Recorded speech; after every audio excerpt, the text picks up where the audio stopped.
10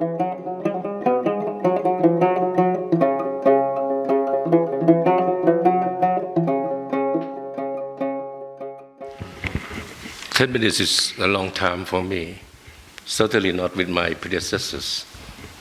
The last time I was made to speak, I was able to finish my 10 minutes by doing some singing part. I was asked to do the same thing this time, and somebody will come and dance here.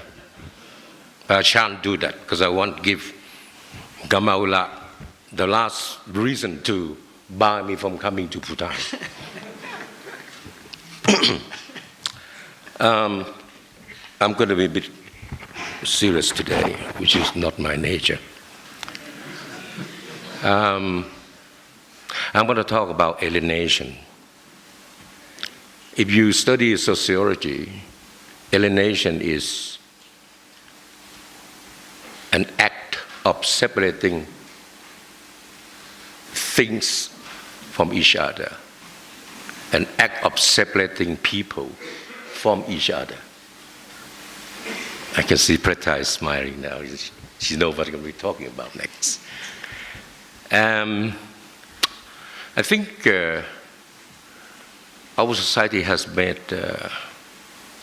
some error in the days of industrial revolution, where we structure the production lines by make human as part of the production process.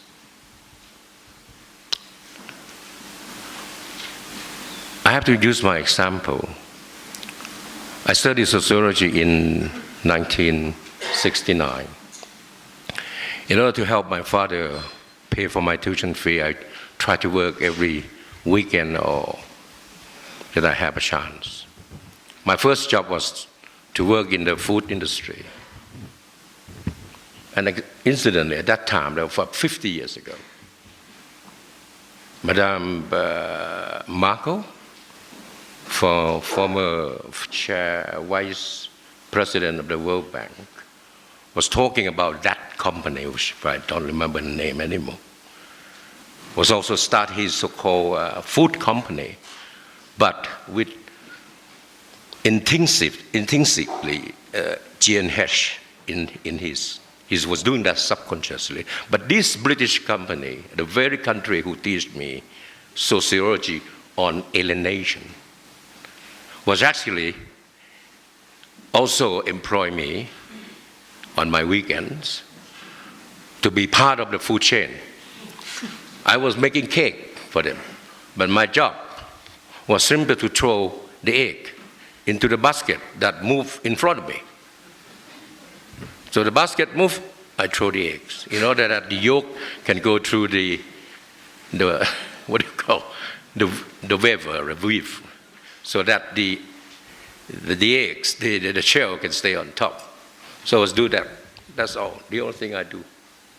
8 hours. Of course, I wake up in the middle of the night and did that too. So 3 days after, I become a zombie. By Friday, I resign. Sorry, Dad, I can't help you this one. So I was out of job. And that has been my stigma. I always think, if ever I can do my own business, that cannot be the way. That is an absolute alienation. A classical term whereby Marxist was actually pointing his finger to the capitalistic society. You are dehuman people. But at the same time, Madame Marco was talking about a very good example of another food industry somewhere in Japan. I was very moved, actually. I was thinking back. I was comparing that to myself and all that. At the end of her speech, I walked to her and said, you have made the best speech in the world that I have ever had until now. And as a woman. So woman, I don't know what you've been doing. I'm not trying to create loyalty and all that. So when I start jewelry business, I start because this is something that my country can do best.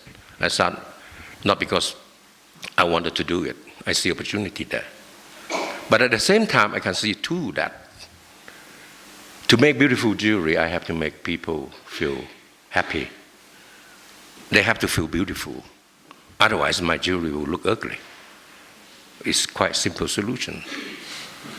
So I try every way to make sure that they are the center part of the production. They are the creator. They are the architect of craftsmanship. This is the first motto of my company. When you open my company website, you will see the architecture of craftsmanship coming first. Because we congratulate our workers that they are the architecture of our company, of our existence, of our profit making, if you like. So they are the center of gravity. They feel proud when they see the product that they make. What did I see when I started my career? I only see the egg. I never even get to see the finished cake. I never even see my job done. So this is how I use that stigma, that sin of industrialization to create what you have said seem to be quite a good company. And I'm sure that Petra would agree, because we used your company for the last 25 years to audit our account. So when Kama Ula was known to us, to my group, Hans and Walapa, we invited him to inaugurate the GNH in Thailand over 10 years ago. Yeah? 10 years something, right? Yeah? And ever since it's been expanding. Ever since we have other wording like the happiness index, blah, blah, and all that so on and so forth. But they seem to be like one-man band. But this one, GNH, is really going. And this morning when I hear the speech of the Prime Minister, top guy, right? Okay. I really like it. Because in my mind, been working with Kamaula for 10 years, I just felt that, well, we have to move this thing forward. It has to be, it can't stay as a philosophy. It has to be practical. It has to be part of the living things and all that so on. So when the Prime Minister was talking about bringing the GNH to the workplace and creating some index, and funny enough, the index was quite simple. It's about workers and shareholders.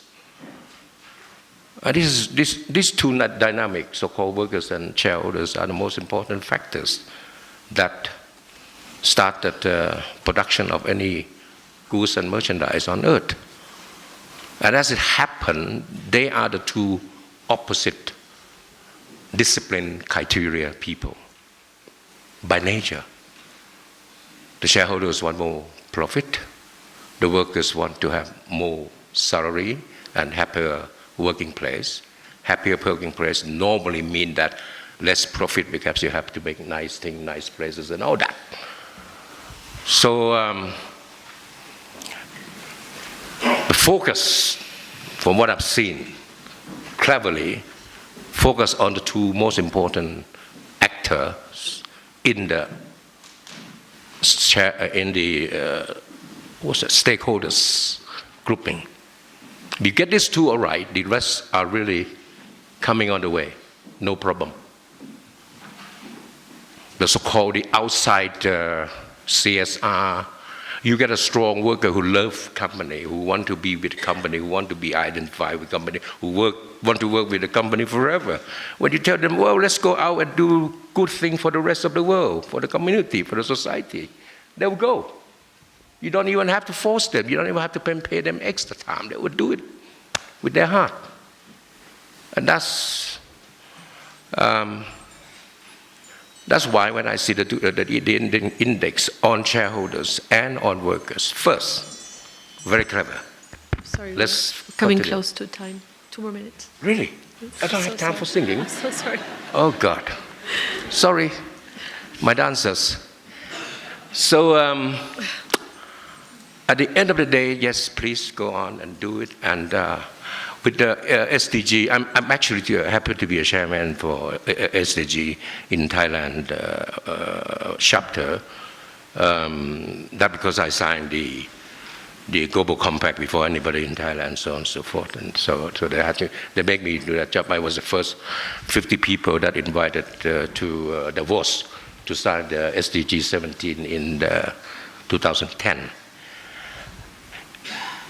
That will be a compliment to what you're doing with G&H, because you go to the private sector and you will try to recognize them in some form or another. SDG would not do that, because SDG is part of the United Nations effort.